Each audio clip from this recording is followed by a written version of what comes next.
আসসালামু আলাইকুম বন্ধুরা, আশা করি আপনারা সকলেই ভালো আছেন আর আপনারা দেখছেন ইসলামিক গল্পের আসর। মহান আল্লাহ তাকে ন্যায়পরায়ণ বলে প্রশংসা করেছেন। প্রাচ্য ও প্রাচ্যের শেষ প্রান্ত পর্যন্ত তিনি অভিযান পরিচালনা করেছিলেন। সমস্ত ভূখণ্ডের ওপর তিনি বিজয় লাভ করেছিলেন। সকল দেশের অধিবাসীরা তার আনুগত্য স্বীকার করেছিল। তাদের মধ্যে তিনি পূর্ণ ইনসাফ প্রতিষ্ঠা করেছিলেন। বস্তুত তিনি আল্লাহর সাহায্যপ্রাপ্ত এক সফল ও বিজয়ী বীর এবং ন্যায় প্রতিষ্ঠাকারী বাদশাহ। তার সম্পর্কে বিশুদ্ধ কথা হলো তিনি একজন ন্যায়পরায়ণ বাদশাহ। অবশ্য কারো কারো মতে তিনি নবী, কারো কারো মতে রাসূল। তার সম্পর্কে একটি বিরল মত হচ্ছে তিনি ছিলেন ফেরেশতা। এই মতটি আমিরুল মুমিনিন হজরত ওমর ইবনুল খাত্তাব রাদিয়াল্লাহু আনহু থেকে শ্রুত হয়ে বর্ণিত হয়েছে। কেননা হজরত ওমর রাদিয়াল্লাহু আনহু একদিন শুনতে পেলেন যে এক ব্যক্তি অপর একজনকে বলছে, হে জুলকারনাইন। তখন তিনি বললেন, থামো, যে কোনো একজন নবীর নামে নাম রাখাই যথেষ্ট, ফেরেশতার নামে নাম রাখার কি প্রয়োজন? আবদুল্লাহ ইবনে আমর রাদিয়াল্লাহু আনহু থেকে বর্ণনা করেছেন যে জুলকারনাইন নবী ছিলেন। হাফিজ ইবন আসাকির আবু হুরায়রা রাদিয়াল্লাহু আনহু থেকে বর্ণনা করেন, রাসূলুল্লাহ সাল্লাল্লাহু আলাইহি ওয়াসাল্লাম বলেছেন, আমি জানি না তুব্বা বাদশা অভিশপ্ত ছিল কি না। এটাও জানি না যে শরঈ শাস্তি দ্বারা দণ্ডপ্রাপ্তের গুনাহ মাফ হবে কিনা। আমি জানি না জুলকারনাইন নবী ছিলেন কিনা। ইসাক ইবন বিশর ইবন আব্বাস রাদিয়াল্লাহু আনহু থেকে বর্ণনা করেন যে জুলকারনাইন ছিলেন একজন ধার্মিক বাদশাহ। আল্লাহ তার কাজকর্মে সন্তুষ্ট ছিলেন। নিজ কিতাবে তিনি তার প্রশংসা করেছেন। তিনি ছিলেন আল্লাহর সাহায্যপ্রাপ্ত। হজরত খিজির আলাইহি ওয়াসাল্লাম ছিলেন তার উজির। তিনি আরও বলেছেন যে খিজির আলাইহি ওয়াসাল্লাম থাকতেন তার সেনাবাহিনীর অগ্রভাগে। ইবন আসাকির ওকি রহমতুল্লাহ আলাইহি এর সূত্রে জাইনুল আবেদিন থেকে এক দীর্ঘ ঘটনা বর্ণনা করেছেন। ঘটনার সারমর্ম হলো, জুলকারনাইনের সাথে একজন ফেরেশতা থাকতেন। তার নাম ছিল রানাকিল। একদিন জুলকারনাইন তাকে জিজ্ঞাসা করলেন, পৃথিবীতে একটি ঝর্ণা আছে নাকি যার নাম আইনুল হায়াত বা সঞ্জীবনী ঝর্ণা? ফেরেশতা ঝর্ণাটির অবস্থান সম্পর্কে বিস্তারিত জানালেন। জুলকারনাইন তার সন্ধানে যাত্রা শুরু করলেন। হজরত খিজির আলাইহি ওয়াসাল্লামকে তিনি অগ্রবর্তী দলে রাখলেন। যেতে যেতে এক অন্ধকার উপত্যকায় গিয়ে ঝর্ণার সন্ধান পেলেন। খিজির ঝর্ণার কাছে গিয়ে সেখান থেকে পানি পান করলেন, কিন্তু জুলকারনাইন ঝর্ণার কাছে যেতে পারলেন না। তিনি সেখানে অবস্থিত একটি প্রাসাদে এক ফেরেশতার সাথে মিলিত হলেন।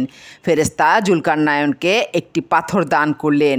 পরে তিনি সেনাবাহিনীর নিকট ফিরে এলে আলিমগণ পাথরটি সম্পর্কে তাকে জিজ্ঞাসা করলেন। তিনি পাথরটিকে ওজন করার জন্য এক পাল্লায় রাখলেন এবং অপর পাল্লায় অনুরূপ 1000 পাথর রাখলেন, কিন্তু ওই পাথরটির পাল্লা ভারী হলো। তখন হজরত খিজির আলাইহি ওয়াসাল্লাম ও পাথরটির রহস্য সম্পর্কে জিজ্ঞাসা করলেন।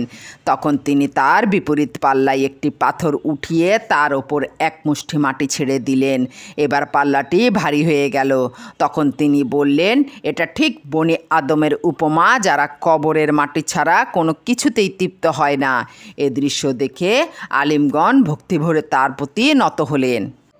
এরপর আল্লাহ এলাকার অধিবাসীদের ব্যাপারে ফয়সালা দেন। আমি বললাম, হে জুলকারনাইন, তুমি এদেরকে শাস্তি দিতে পারো অথবা এদের ব্যাপারে সদয়ভাবে গ্রহণ করতে পারো। সে বলল, যে কেউ সীমালঙ্ঘন করবে আমি তাকে শাস্তি দেব। অতপর সে তার প্রতিপালকের নিকট প্রত্যাবর্তন হবে এবং তিনি তাকে কঠিন শাস্তি দেবেন। সুতরাং তার ওপর দুনিয়ার শাস্তি ও আখিরাতের শাস্তি উভয়টিই কার্যকর হবে।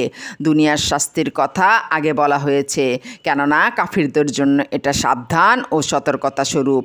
তবে যে ঈমান আনে এবং সৎকর্ম করে তার জন্য প্রতিদান স্বরূপ আছে কল্যাণ, এবং তার প্রতি ব্যবহারে আমি নম্র কথা বলবো। এখানে অধিক মূল্যবান প্রতিদানের কথা প্রথমে বলা হয়েছে, অর্থাৎ আখিরাতের পুরস্কার। তারপরে বলা হয়েছে তাদের প্রতি তার অনুগ্রহের কথা। এই অনুগ্রহ হলো ন্যায়নীতি, জ্ঞান ও ঈমান। আবার সে এক পথ ধরল, অর্থাৎ তিনি পশ্চিম থেকে প্রত্যাবর্তন করে পূর্ব দিকে যাওয়ার পথ ধরলেন। কথিত আছে পশ্চিম প্রান্ত থেকে পূর্ব প্রান্তে ফিরে আসতে তার 12 বছর অতিবাহিত হয়।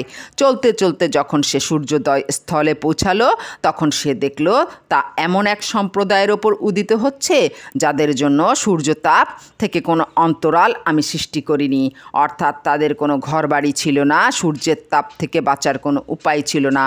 তবে অনেক আলিম বলেছেন যে তারা মাটিতে কবরের ন্যায় এক প্রকার সুড়ঙ্গে প্রচণ্ড তাপের সময় আশ্রয় নিত। প্রকৃত ঘটনা এটাই, তার বৃত্তান্ত আমি সম্যক অবগত আছি, অর্থাৎ জুলকারনায়নের সকল কর্মকাণ্ড সম্পর্কে আল্লাহ অবহিত।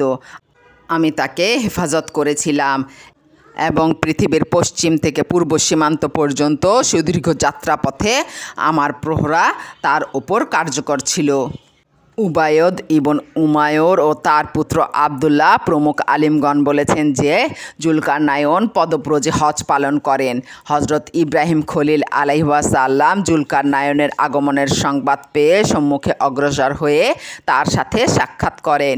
উভয়ে একত্র মিলিত হলে ইব্রাহিম খলিল আলাইহিসসালাম তার জন্য দোয়া করেন এবং কতিপয় উপদেশ দেন। কথিত আছে হজরত খলিল একটি ঘোড়া নিয়ে এগিয়ে যান এবং জুলকারনায়নকে তাতে আরোহণ করতে বলেন, কিন্তু জুলকারনায়ন অস্বীকার করে বলেন যে শহরে আল্লাহর খলিল বিদ্যমান আছেন সেই শহরে আমি বাহনে আরোহণ করে প্রবেশ করব না। তখন আল্লাহ মেঘমালাকে তার অনুগত করে দেন এবং ইব্রাহিম এ সুখবর তাকে জানিয়ে দেন। তিনি যেখানে যাওয়ার ইচ্ছা করতেন মেঘমালা তাকে সেখানে নিয়ে যেত। আল্লাহর বাণী। আবার সে এক পথ চলতে চলতে সে যখন 2 পর্বত প্রাচীরের মধ্যবর্তী স্থলে পৌঁছল তখন সেখানে সে এক সম্প্রদায়কে পেল যারা তার কথা একেবারেই বুঝতে পারছিল না। এই সম্প্রদায় সম্পর্কে বলা হয়েছে যে এরা হলো তুর্কি জাতি ইয়াজুজ ও মাজুজের জ্ঞাতি ভাই। এ সম্প্রদায়ের লোকজন জুলকারনায়নের নিকট অভিযোগ করে যে ইয়াজুজ ও মাজুজ গোত্রদ্বয় তাদের ওপর অত্যাচার চালায়, লুটতরাজ ও ধ্বংসাত্মক কার্যক্রমের দ্বারা শহরকে বিপর্যস্ত করে ফেলে। তারা জুলকারনায়নকে কর দিতে আগ্রহ প্রকাশ করল যাতে তিনি তাদের ও ইয়াজুজ মাজুজের মাঝে একটি প্রাচীর তৈরি করে দেন যাতে করে তারা আর এদিকে উঠে আসতে না পারে। জুলকারনায়ন তাদের থেকে কর নিতে অস্বীকার করেন এবং তাকে আল্লাহ যে সম্পদ ও ক্ষমতা দিয়েছেন তাতেই সন্তোষ প্রকাশ করেন।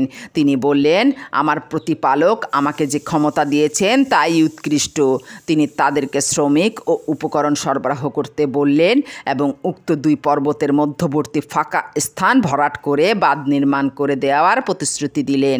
আর এ 2 পর্বতের মধ্যবর্তী স্থান ছাড়া ইয়াজুজ মাজুজের আসার অন্য কোনো পথ ছিল না। তাদের একদিকে ছিল গভীর সমুদ্রে, অন্যদিকে সুউচ্চ পর্বতমালা। অতঃপর তিনি লোহা ও গলিত তামা মতান্তরে সীসা দ্বারা উক্ত বাঁধ নির্মাণ করেন।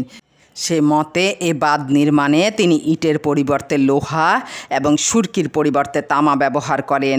আল্লাহ বলেন, এরপর তারা তা অতিক্রম করতে পারল না, অর্থাৎ সিঁড়ি কিংবা অন্য কিছুর সাহায্যে বাঁধ পার হয়ে আসতে পারল না এবং ভেদ করতেও পারল না, অর্থাৎ কুঠার বা শাবল দ্বারা ছিদ্র করতে পারল না। সহজের মোকাবিলায় সহজ ও কঠিনের মোকাবেলায় কঠিন নীতি অবলম্বন করা হলো। সে বলল, এটা আমার প্রতিপালকের অনুগ্রহ, অর্থাৎ এই বাঁধ নির্মাণের ক্ষমতা আল্লাহই দান করেছেন।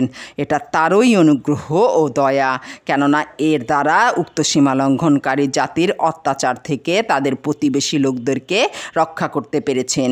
যখন আমার প্রতিপালকের প্রতিশ্রুতি পূর্ণ হবে, অর্থাৎ শেষ জমানায় মানবজাতির ওপর তাদের বের হয়ে আসার নির্ধারিত যখন সময় উপস্থিত হবে তখন তিনি একে চূর্ণ বিচূর্ণ করে দিবেন, অর্থাৎ মাটির সাথে মিশিয়ে দিবেন, কেননা তাদের বের হয়ে আসার জন্য এরকম হওয়া আবশ্যক। এই কারণে আল্লাহ বলেন, এবং আমার প্রতিপালকের প্রতিশ্রুতি সত্য। অন্যত্র আল্লাহ বলেন, ইয়াজুজ মাজুজকে যখন ছেড়ে দেওয়া হবে তখন তারা ভূপৃষ্ঠের উঁচু স্থান দিয়ে দ্রুত অগ্রসর হতে থাকবে। আল্লাহর সত্য ও প্রতিশ্রুতি নিকটবর্তী।